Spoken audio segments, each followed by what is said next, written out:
Well, let's go ahead and get rolling. We'll keep popping people in here. So today we were talking about my favorite subject in the world, um, open houses. I tell people I sold 36 homes my first year with zero training, not knowing one person in my market, except my girlfriend, who's now my wife, and she lived with me, so she wasn't buying anything.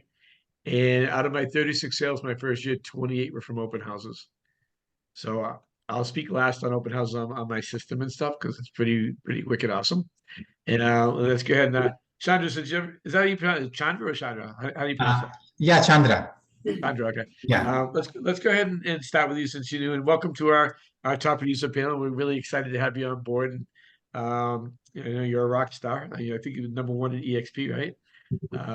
In the country, which is amazing. So tell a little bit about what your experience has been with open houses and things that you might be able to share with the group on how you've done them to become successful. yeah, absolutely. I strongly believe, Mitch, that every house has a story. First, we need to understand what the story is for that house, uh, and then be able to relate that story to the buyers that are coming into the open houses.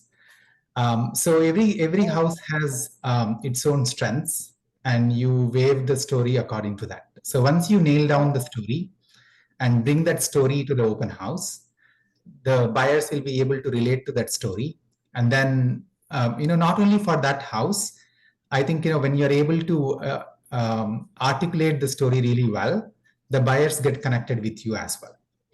So my experience with open houses is that once you relate the story really well about the house, the buyers get connected to you, and then you start seeing that they will start interacting with you and try to understand what you do, and you try to understand what they do, and that's how you build the relationships.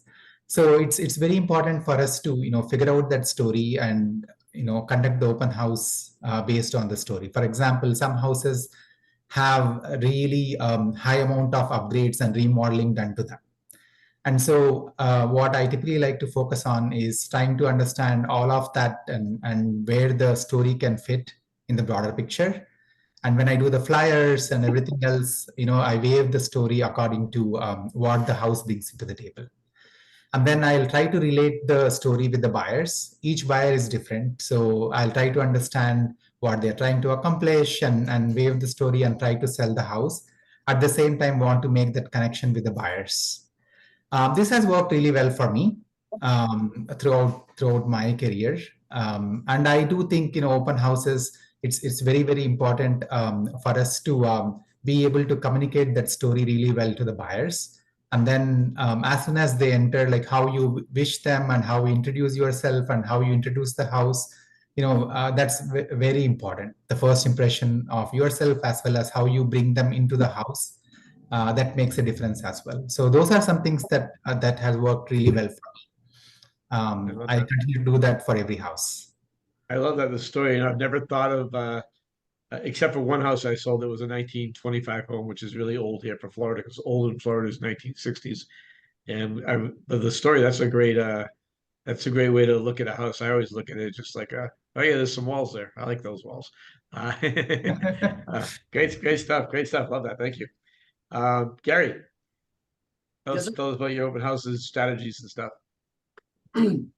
Okay, thank you. So we've been actually talking about this with the team as well, and about trying to, I guess, going back to just the mindset about what an open house is. There's a couple things that I want to share on this, and I'll make it quick. But the mindset is like you're basically being able to open your own office essentially in somebody else's house in a neighborhood for like that 3-4 hour period of time. So what you do with that as the open house agent is entirely up to you and how you want to, how you want to present yourself.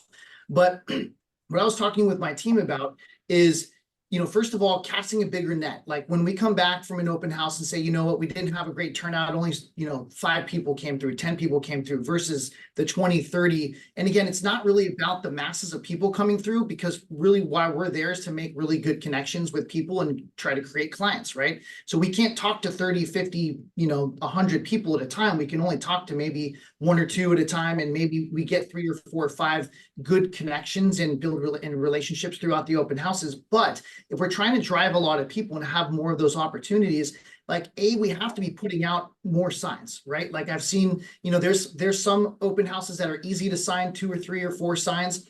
It doesn't matter. There's bigger like concentrations of where people are at, or traffic centers, like freeway off ramps, like shopping centers, like schools, or where there's soccer games going on. Spread a wide net, minimum 15 signs, if not 20, 30 at a time, right? So that's one important thing. Like, what did you do with it beforehand? Did you do the door knocking? Did you do the circle dialing? Did you put it on your own social media? Are you relying on the team or the group or the broker to market the property for you, or the listing agent? Or, what are you doing with that ahead of time? Inviting some of your own clients to the open house. So that way they see you working, and then you can get a chance to connect with them. But there's one other thing that another gentleman presented to our team. He's an EXP agent. He's out in the desert, younger guys, probably like early 20s. And he was talking about doing open houses like on a vacant property every single day of the week. 7 days in a row, 10 days in a row, even though on that Monday, Tuesday, Wednesday, he might only get 1 or 2 or 3 people, or maybe nobody, basically, working at the house. It's his office for those days. And the people in the neighborhood driving in and out every day are seeing his signs, seeing his name, and like they're seeing it over and over again. They stop in and just say, start to just make the relationship, or just want to meet him, because of the fact that they're continuing to see his name over and over and over, and it becomes more familiar. So he's able to make more connections with those neighbors and get other listings out of it. And so why not? I mean, I have a few others, but I'm not going to go, I'll let other people talk about it. But one last thing that I do want to say too, is we were talking about in our within our team, is meeting people at the front door. Some of these homes have, kitchens in the very back, or like the seating areas in the very back. I used to put, I don't do a lot of open houses anymore, but when I did, I would put a table at the front, most of my literature out front. I would sit there and at least meet people at the front door as they're getting out of their cars, start waving to them, start the conversation on the way to the front door, and then lead them in. And as they're signing in, I walk across the room to go get the flyer or whatever I'm going to get them, just to keep that time of communication, as opposed to when they come in, they're like, hello, is anybody here? They feel a little awkward about coming in the house. They're not really being greeted, and so just making that warm connection from the very first time that they get out of the car, I think, is really important. And anyways, okay. I'll let other people talk about others. Yeah. No, it's good stuff. It's funny, I go to open houses occasionally and to meet new agents. One of the things that I do. Went to one a couple of weeks ago. It was hysterical. Not a huge house, but kitchen was in the back. Walked in, nobody there, and I walk out toward the kitchen. There's a girl there sitting there reading a book. Right, just looked up from the chair that she was sitting in. Says, "Oh, go take a look around." And I go, "Okay, thank you." And I walked around the house. And I said, "I gotta leave and bye." She goes, "Oh, have a nice day." I'm like, "Holy crap, this woman will never make it in this business." Yeah, crazy stuff. Bridget, let's go to you right now. Oh, by the way, I know Matt's not on here, but it's Matt's birthday today, so make sure you reach out to Matt and say happy birthday. Oh, Happy will do, birthday. will do. That's the good stuff. Good morning, everyone. So I love open houses. Like, it'll be Saturday or Sunday, and my husband will say to me, like, why aren't you in an open house? Like, you should always be in an open house 24/7, because magic happens, right? Excellent. I have actually met a lot of my dear best friends now in an open house. But so I absolutely love them. They're still the best way to get business, because those are the buyers that are looking. You want to do them. Gary, vacant houses, go through the MLS. Absolutely right. And every house has a story. Absolutely right. They want to feel connected to the house.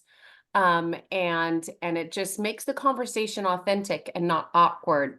One of the things that I do that has worked so well, and it's just natural, is a natural question that I thought of and I teach everybody to do when somebody walks in, and I am near the front door, because you do want to greet them at the door. I always ask, hey, did you see the house online, or did you come in off the signs? And that immediately lets me know their mindset, right? Either they drove over there to see it, so they're actually interested in this home, or they are maybe a looky-loo, but those looky-loos can always be buyers or have a neighbor that's a buyer. And what it really does, I've seen so many agents kind of you know, when you're new, you're nervous, you don't know what to say, you know, and they don't know how to start a conversation with the person that walked in the door. And so they awkwardly follow the buyers around through the house, and then the buyers feel awkward, right? They don't, because buyers don't want to feel stalked in an open house. They want to look, right? Consumers are savvy, and they know what they're looking for, and they probably know about more about the house than you do, because they, you know, looked up the public records on Zillow and all this good stuff. So I always start with that, just so natural. Did you see it online? Are you coming out? And they'll answer. And then the conversation can proceed super naturally off of that. And then you want to think of the buyers as not trying to buy this house, right? If they love it and they show interest, great. But you always want to assume they're not trying to buy this house, because you want to gain their trust, not force this house on them. And start that conversation of, what are they looking for? Are they looking for a friend? Start building that rapport authentically, just asking questions. And I usually do walk through them for quite a little while if they want to go upstairs or whatever, but I've started that conversation and then come back and, you know, so what did you think? Do you have any questions? It's always great to have a list of other actives in the area, because if they don't want to show this house, you can have a buyer's agent, or after the open house or the next day, have you seen these properties? So always be prepared to show them something else, because you want to, number one reason for an open house is to gain more buyers, right? I do double end a lot of deals, which is great, but not all the time. You know, you want to always be prepared to create that relationship and get them in the house that's right for them. We never want to presume this is going to be the right house for them, because a lot of the times it's not. And we are there to, I always say, you know, I don't sell houses. I open the door and then the house sells itself. That buyer, that couple, they know if it's going to be the right one for them, right? So the house is going to sell themselves to the buyers. I'm there to show them all the inventory in the market so that they might make the right decision. In regards to sign-ins, I'll often just say, hey, seller request signs in. Our world is so crazy, right? Especially being post-COVID. It's just a natural way to get them to sign in. And if they don't want to, you know, I'm fine. It's just a way to get them to sign in. One of my agents, the real estate diva, she's amazing with technology, and she has a big banner that has her on it and her little high heel shoe. Welcome to my open house. And you can scan a QR code. And when they scan that QR code and enter their information, so that you don't have sloppy writing on the email that you can never even read anyway, it goes right into her CRM. That's something that I'm going to implement and should probably have had implemented. But she's really great with technology. So everyone on this call, technology is our friend. These are the things she's, you know, reminding me of constantly. And, you know, you set up those systems once and they're done. So if a person, it gives information regarding the house to her QR code. So it's smart, it's savvy, it's easy.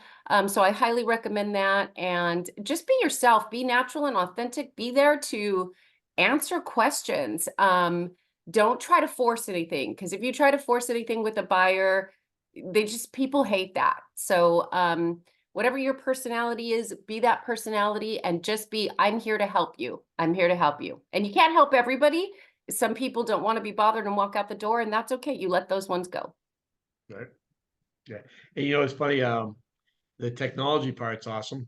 And most of your good CRMs out there now have a open house app to them. And that's what those are all tied to, which is great. And I found I never had a problem having anybody sign in ever. I just basically told them my broker required it. And again, post-COVID, it's the seller requires it, but I always used to blame my broker for everything. Because nobody, you know, and that's when I became a broker, then I got blamed for everything. But anyways, I like who we that. going No, to? it's a great policy. Well, you know, in today's world, things are a lot different. Safety is a big factor for all of us, and our brokerage requires everybody to sign in. You know, whether they put real information or not, that's up to them. But they sign in. Let's face it: if you make someone sign in, and they don't want to give you their info, they're going to give you fake stuff. So yeah. you know that's up to them. All right, let's go to Tracy. Hi, Tracy. Hey, good morning, Mitch. Hello, everyone. Well, I'll just add one tidbit that I do. So before I hold the open house, whether it's my listing or someone else's listing, I make sure that I know everything that's available on the market in the area. I make sure I know everything that is sold recently in the area that compares to the house that I'm on. And also what else is available on open house in the area on the same day that I'm going to be there. So those are sort of the three things that I try and have available. I try and have printouts of that information as available, along with lending information if a lender's not there with me, et cetera. Because I find that at least a lot of times you can get someone, if they're interested, to get them to sit down and chat with a lender about, would this possibly work for them? And that also allows you to see if that client is currently really looking to purchase a property, or if it's something that they need a blueprint for. So at least, again, as I think Bridget might have mentioned, really just getting to know this individual as a potential buyer. I always say that I pull together a dossier as when I'm working with my own buyers. So I would use that same methodology in a shorter version at an open house. So when they come in, of course, greet them. And the front is as everyone is saying. But I always like to ask, what are the important things that you're looking for in a home? What is that you're looking for? And especially if I see a family with a newborn or 1 year or 2 years young, only that age group. And I know that this house has a primary on the top floor and everything else is down below. More than likely, that's probably not going to work for the average family. And so when they tell me that it has to be on the same floor, I said, you know what, still please look around. This may not fit your needs, but I certainly know, properties in the area that have exactly what you're looking for as far as the configuration of the bedrooms, how they are. So again, as Bridget said, most times you're there to see if you can actually acquire more buyers into your fold. And so if you identify what they're looking for immediately, or if you just use your spidey sense and ask about the children and that type of thing, then you can at least get a little bit ahead of the curve. I'm trying to think how I'm going to institute things going forward with buyer representation. I had someone who wanted me to show them some properties recently, and I asked them if they were working with a buyer's agent. They said yes. I asked them if they had already signed a document, and they said yes. So trying to figure out so that I don't waste my time also trying to show them properties, because sometimes if I'm working with another agent at that open house and I know that there are other homes open that fit the criteria of this particular buyer, I will go and show them the property if they're interested. But I don't want to do that if they've already signed something with another person. And I noticed that when people really want to see a property, they're okay to bypass their agent and go see it and then tell them about it. So just working on that for myself. Let's see what else here. I think that's pretty much. I think people can get a little bit from that and kind of frame it the way they need to when they're at an open house. That's a great point, though. We should definitely look at if somebody has a buyer's agent representation form, how concrete is it, Mitch, for us to show them a property and gain commission? So I'd love to go down a little rabbit hole next time with that. And I did forget to say canvassing the neighborhood. Gary touched on this. If you don't have time, grab your lender, grab your escrow, grab your title, somebody print the flyers and have somebody door knock.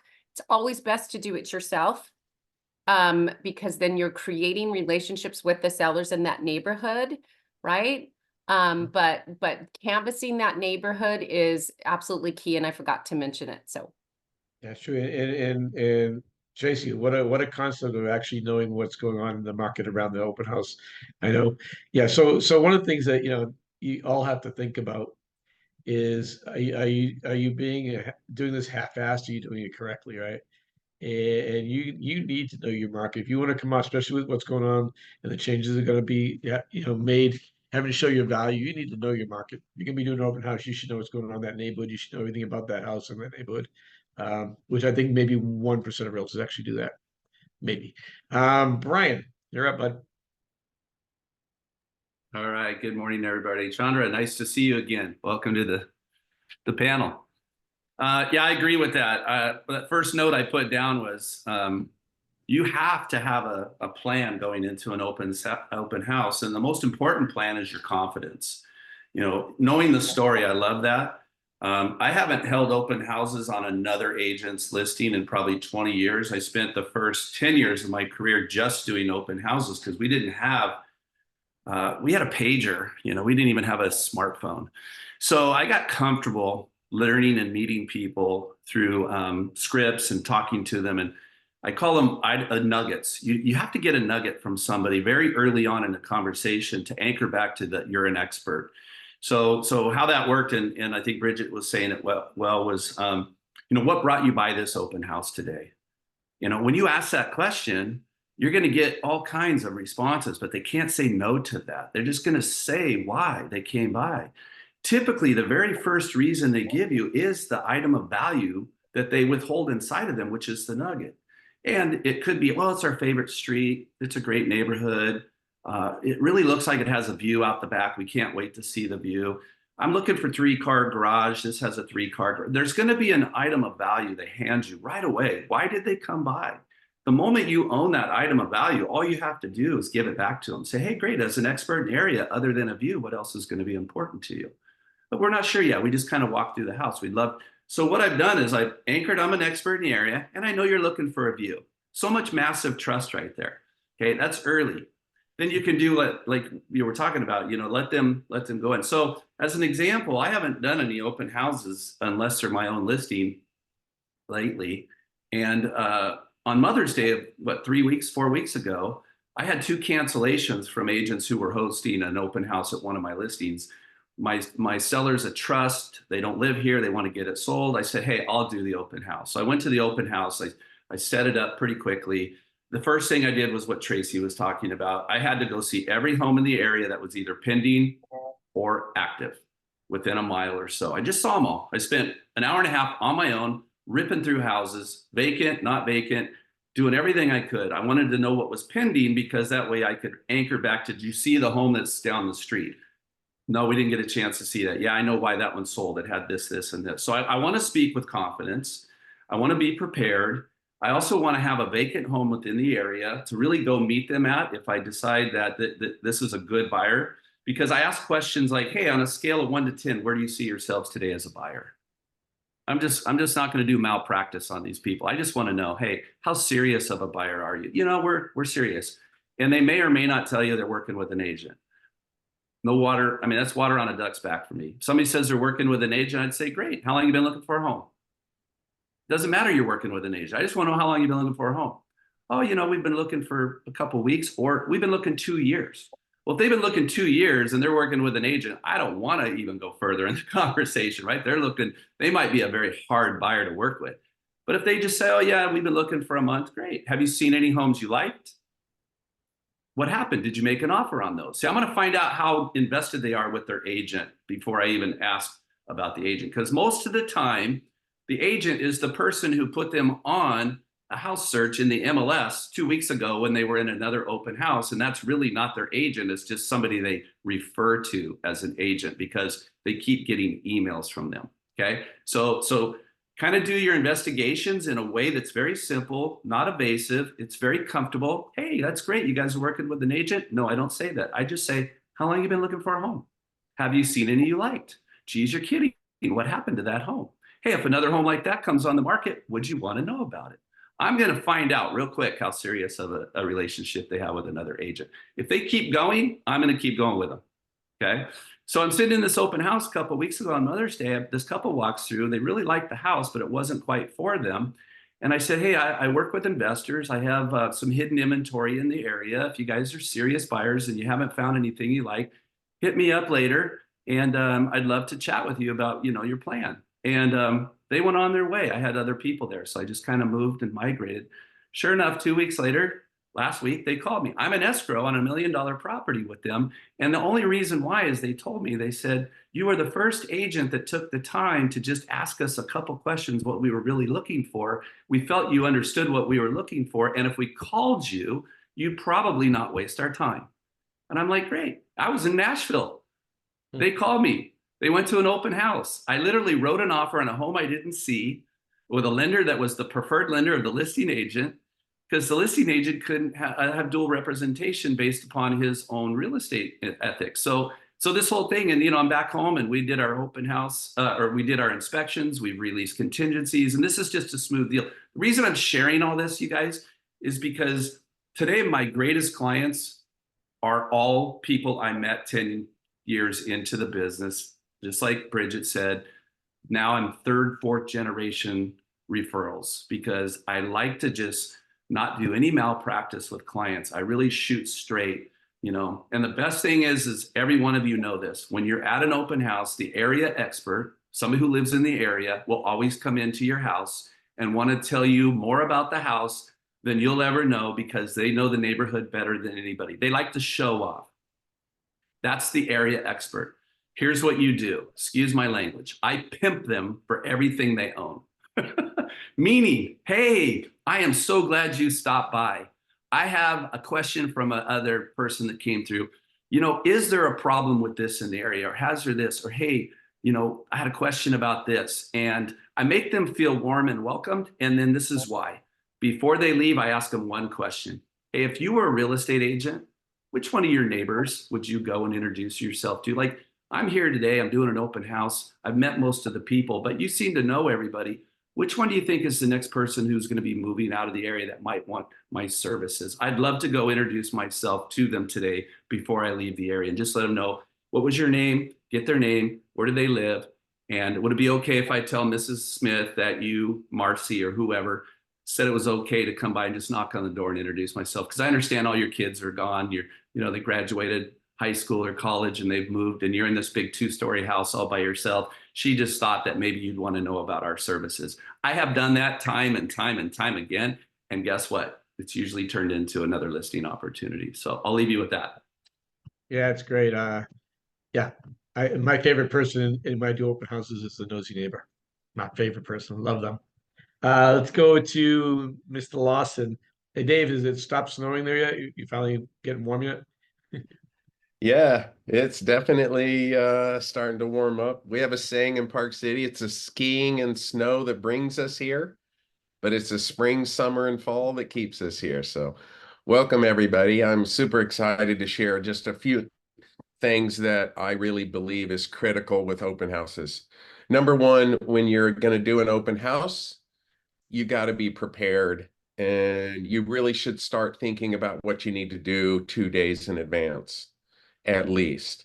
Next, and we're not doing this as much as we should, but I've heard this from a few of people already, but don't put out 3 signs, put out 15, 20 signs. And why would you put out so many open house signs? Because that means everybody that's driving anywhere around the neighborhood is going to see your name. It's not just to bring people to the open house, it's to get your name out there. And you're not just trying to sell somebody a house, you're trying to sell all the neighbors to know you, and so on. The next thing is, and this is, everybody knows that they should do this, but they don't. You need to know all the active, the pending, the closed, but not only just know about the houses, go one step further, go into the tax records and find out the names of the people that are the sellers around there. Because if you know those names and you can drop the names, then all of a sudden you really are the expert. And here's a great tool, it's called Landglide. Mitch, why don't you put that in the notes for everybody? It is a phenomenal, I can pull up Landglide, it'll tell me where I'm sitting in the house, and I can click on any of the houses around and it'll give me the name of those owners. If you're knocking doors and you're saying, hey, hey, Ross, I have an open house. I just wanted to personally invite you to come over and check it out. It's going to be Saturday from 1 to 4, but from 12 to 1, we're just doing a private showing for the people in our area in the Jeremy Ranch subdivision, and I'd love to invite you or any of your friends, right? So the other thing is that you need to learn to know good questions. And you've got to be, I mean, we've already heard it. My favorite question to ask when somebody comes in, and Brian, thank you. I heard one from you and one from Tracy, but you know, what brought you into the house today, or how did you find out about the house? My absolute favorite is, Mitch, do you live in the area, or are you looking to buy in the area? Why do I ask that? Because they can't say no. You know, I'm not saying, you know, can I help you? And they say no, right? And the other thing is what most people don't understand, and I don't know if this number is true anymore, but you know, the NAR, somebody long time ago told me that 30% of all the people that show up to your open house are either a neighbor or somebody that is potentially going to sell. So if there's 70% could be buyers and 30% could be sellers, wouldn't you want to know if they're one of them? And if you say, Mitch, you know, do you live in the area or are you looking to buy in the area? What are you going to say, right? And if they say, oh, yeah, I live in the area, and you say, well, where do you live? And I live over on Wrangler Way. Oh, and then there's another house with the Fishers that 3700 Wrangler Way is on the market right now.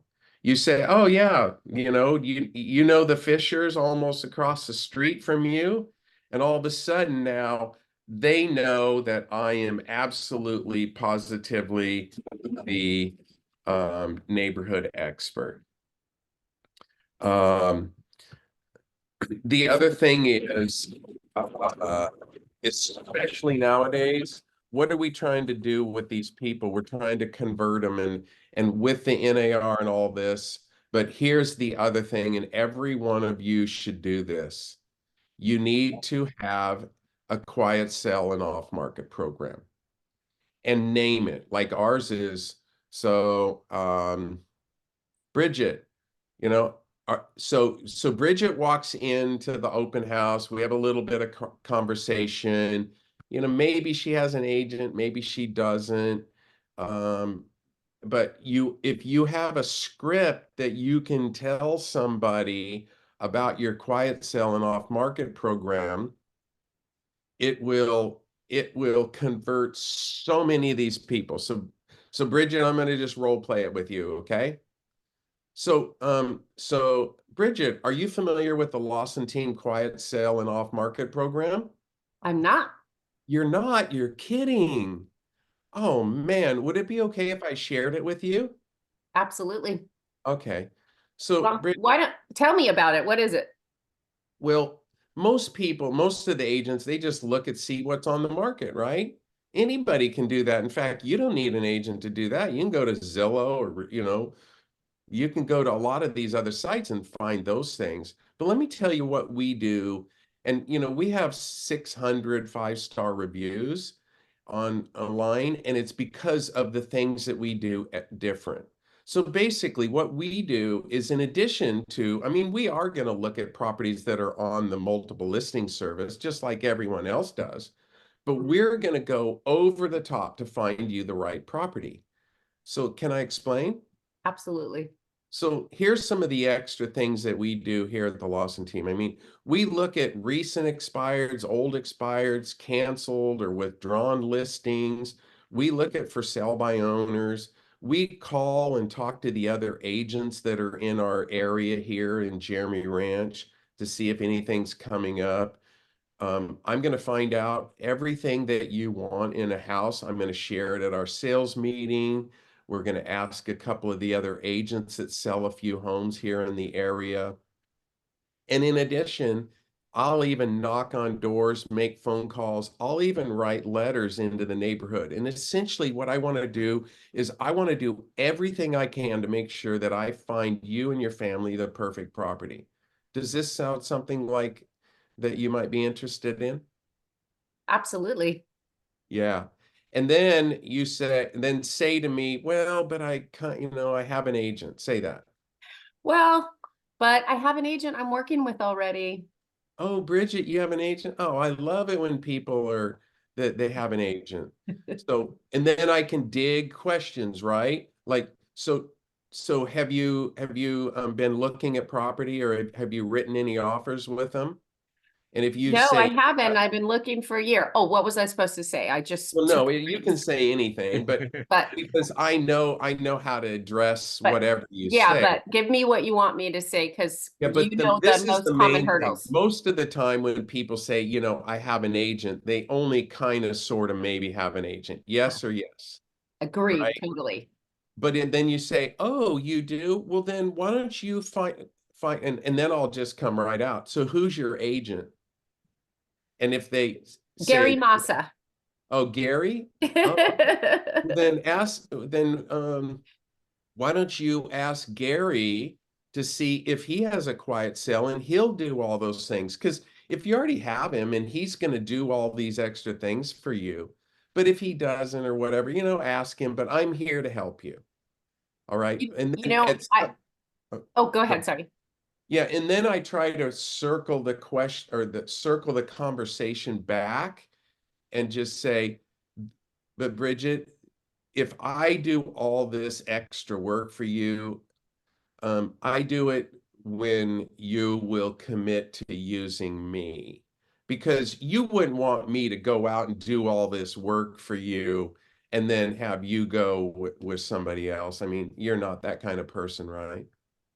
See, but anyway, so the main thing I wanted everybody to understand is, if you understand how valuable this tool is, you're going to find that the vast majority of the people will want to work with you. So that's all. Yeah, I I want to say I actually have done every one of those things, right? And I knew that, Dave, when you got on the mic, you just, you know, dropped some big nuggets, right? So I've been waiting, but I haven't named it a program. So how brilliant are you to name it? Because I have gone through and canvassed and wrote the neighborhood and called the past agents. I've door knocked with my buyers in the car because they wanted a house in the neighborhood so bad. So name that program, and yeah, and solidify that value. And that is more valuable now than ever, with needing to have the buyers to commit to you and have that exclusive. So thank you Yeah. for that. It's brilliant. So everyone should name that program and do the work too. Yeah. And Brian, I'm so impressed key- with you. Look Oh. at how established we are. And you're out there canvassing, driving driving around an hour and a half, learning the market and doing open houses still, right? So that's it. You got to hustle in real estate. You got to get out there, do the work and hustle, and the business will follow. But I'm just so impressed that, you know, you're so experienced, we're so experienced, and we're still out there doing the real job and rolling up our sleeves and doing it correctly, when we can be not doing open houses anymore. So bravo. Gotta Yeah. do the work, right? Gotta do the work. And the key, you know, you name it. So Bridget, we have a program. It's called the Lawson Team Quiet Sale and Off Market Program, right? And then you can say, does Russ have one? Does Russ have that, right? And I never would ever put down another agent. I never do that. I think that's totally wrong, right? But you can ask questions, and then, you know, and then Bridget goes to Russ. Well, Russ probably does, or whoever, right? But to Joe, and they're like, what do you, no, we don't do that, you know? And then all of a sudden they're like, oh, okay, I really do want to work. And if you have a lot of reviews, and you can use the reviews to show that, and like I'm bragging that I have 600 5-star reviews, right? But even if you have 60 reviews, you can still use that, but you're saying it matter of fact, not in a bragging way. I mean, you know, I say, you know, there's 10,000 homes in Park City. We've sold 3,520 of them. So at least we have a little experience, right?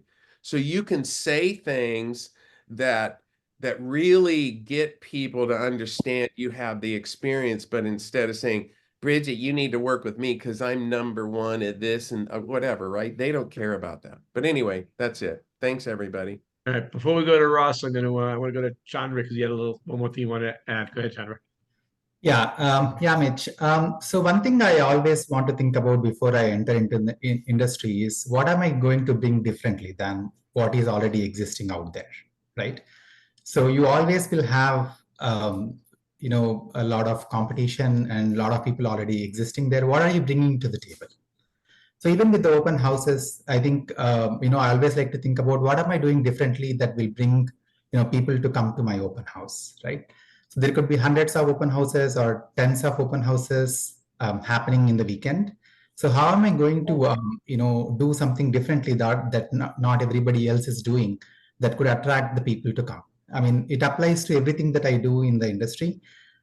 In the first year, when I came into the industry, we were top 10 in the entire Washington.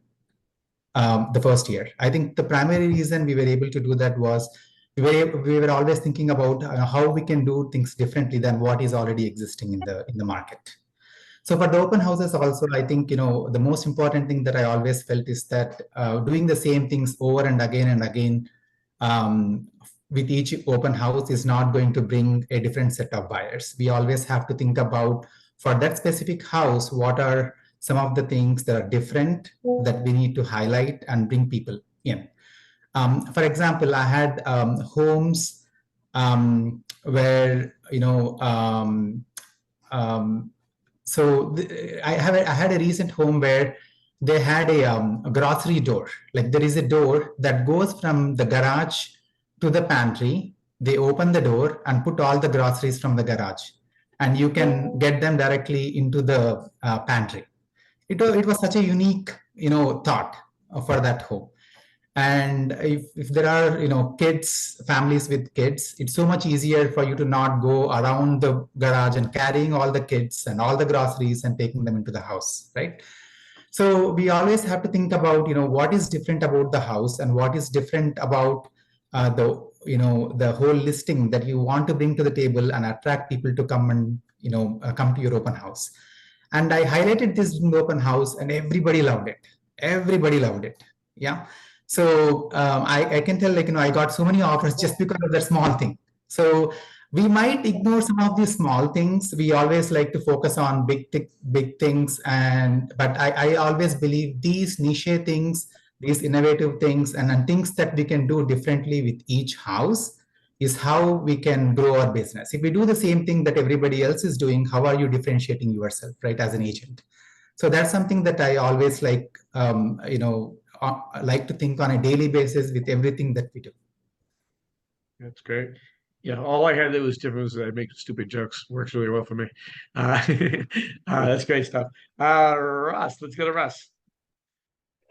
Hey everybody, love learning with you guys, and I got like a book full of notes already from all the tidbits, and I love listening to Dave Lawson because he's the master of being exclusive, and how all of us on here have an off-market listing, but did we call anything? It's so easy to be an open house, be like, oh yeah, I got a house over there, it's 2.1 million, maybe we can go see it later if you want. But instead of just mentioning it, you can frame it into just a huge win for yourself, being the exclusive agent in that neighborhood. If you're going to be talking about what you have off market, what a great nugget to share for yourself. But when it comes to just your open house, I work with a lot of new agents, and we always want to first discuss what is your goal. So anytime you're doing a real estate activity, you're trying to get a face-to-face appointment, whether you're cold calling, door knocking, open houses, you're trying to get a face-to-face meeting with someone. And open houses, in my opinion, are the best way to do that. And how can you amplify that? You now have a warm opportunity to use another free real estate activity, which is door knocking. And you get to go tell them and invite them to your open house. You're not soliciting, you're not going up there with just a flyer and a hope and a prayer. You're going with actual information and a welcoming invitation to come see what's going on in the neighborhood. And you can also mention your exclusive platforms there. I love that you can come early to my open house for a neighborhood get together and see what's going, just ingraining yourself as the market expert any way possible, whether it's your first day on the job or your 40th year in the business. If you are the neighborhood expert because you say you are, you are. And if you can back it up with information, then that shows that true mastery. I remember when I was first starting, kind of like what Gary was saying, I had an office of somebody else's house. I was there every day. I got my first listing and I sat there Monday through Sunday, whether the air conditioning was working or not, and it was 120 degrees outside. I was there and I knew every house on the market, especially the vacant ones, because I could go and just kick down the sign on a Wednesday at 11 a.m. and go have a buyer opportunity showing them homes and being the master of that neighborhood. And that's how I got my start in the business. So there's a lot of ways that you can leverage it to meet your goals. And I love that every house has a story. That's something that I haven't implemented really. It's good to know the small things, the big things. But here in our Palm Springs area, we have a lot of Hollywood history. So that's an easy play for us here. But even the small things like the previous owners, what did they like? And you should be implementing that on your listing presentations too. Walking around, writing in big letters, what did you like about the house? And then you're making sure that they're seeing you taking notes. So then you can convey that to the buyer, because we want everyone to have a solid experience in the house. And that's just going to make you more of the expert for that property and showing what the neighborhood offers. So when somebody comes in the door, we do talk about, signing in and things like that. So what I do is I like the technology aspect of it. I have an iPad up on the kitchen counter most of the time. And there's a program called Ylopo. And what they have is an open house flyer, and it has a QR code on it. And I don't have any flyers in the house. The only material that I have is marketing for myself or my team. So if they want to take something away from the house, they're taking me away. And in order to get the flyer on the house, they have to scan the QR code and put in their information. And that automatically goes into the CRM. So that is Ylopo, and it hooks up really well with Follow Up Boss and other CRMs. So that might be something to institute. Brian, do you want to say something real quick? Yeah, sorry, I muted myself. Yeah, thank you, Ross and Dave. I just want to give you guys a ninja tip that was given to me. This never fails. When you're at that open house, right? This is a ninja tip. If somebody comes in, and Dave, you were leading to this more, and Ross, you were just on it. If in the discussion, out of the blue, they say to you, "Hey, how's the market?" How you answer that, you know what that actually just was in the middle of an open house? That's a job interview. They actually want to know how you consider the market because they're about ready to make a decision. So it's a weird question that they'll ask you when you least expect it. So if you're in an open house and somebody says to you, "How's the market?" That's a job interview. And all you really need to do at that point is stop, pause, and say, that's a really good question. Are you considering selling a home in the area, or are you considering buying? And get quiet. And now you can move on, because Dave was leading to that. When that neighbor is in that 30%, when they're coming in and they're looking, they're a seller in the neighborhood, and you miss the opportunity to ask them, "Why would you ask me that question in an open house? How's the market?" We get asked that everywhere but in open houses, except when they're out interviewing. So that's it. Yeah, and what would you say? I would say that's a really good question. What are you considering doing? Are you considering selling a home in the area or buying? Yeah. I go right Did back to everybody the hear that? That's great. Yeah. Gold. Answer a question with the question. I love it. yeah. Why would you ask me that? Yeah, love it. Nice, Brian. Well, and for me, the best way to get to that question is then just gaining their trust. So when they walk in the door, I'm a sports guy, and here in the desert, we have people are normally here for the weather. So I try and find my in with either sports or weather. So like Bridget really alludes to, is it signs or online? Did you come in? But for me, it's like, are you vacationing the area, or are you or are you a resident of the desert? And once you break that ice, and now they tell you, "No, I'm from Seattle." It's like, "Oh, great!" And so you guys swimming over there with all the rain that you're having right now. Just knowing where your feeder markets are, and you can speak to current events over there, what the weather is. You can talk about the Seahawks, anything like that is a huge touch, and they can open the door. And then they might be like, "Yeah, well, we've been looking down here a lot. What do you think about the market?" I actually get that a lot because most people are coming from out of the area here. And Brian's absolutely right. That is the job interview. And why are we at the open house for that face-to-face meeting? It's every time you meet someone, it's either a seller opportunity or a buyer opportunity. And what are we going to do with that? So you have to have a mindset, right? You have to be prepared. Whether you have 100 people coming in or 0 people coming in, you have to be in the mindset that at least one person is going to come in today that I can work with, that I can help make a difference in their life. And that's exactly the mindset that we should have if we're in the business of helping people and really being the expert and having these exclusive opportunities for them. That's when the magic happens for me. And then let's see. I think that's good for me. I like you guys. Good stuff. Good job Good today. stuff. So Yeah, all I- right. So I got 5 minutes to do 2 hours worth of work. Okay, Gary, real quick. Go ahead. Sorry, can I add one thing? Because we all touched on it, you know, and I think this might tie together a lot of what we were talking about. We talked about being the neighborhood expert, right? Bridget talked about, you know, not really necessarily selling that house that they're in, but having like knowing other opportunities that help them just acquire the buyer. We talked about buyer broker relationship and, you know, basically showing the properties to buyers from the open house, taking them out and showing them, and also buyer representation agreements. So one thing that I also recommend and that I used to do going into open houses was previewing properties like 5, 6, 7 properties around the neighborhood or around that listing. A, because you're knowing the inventory.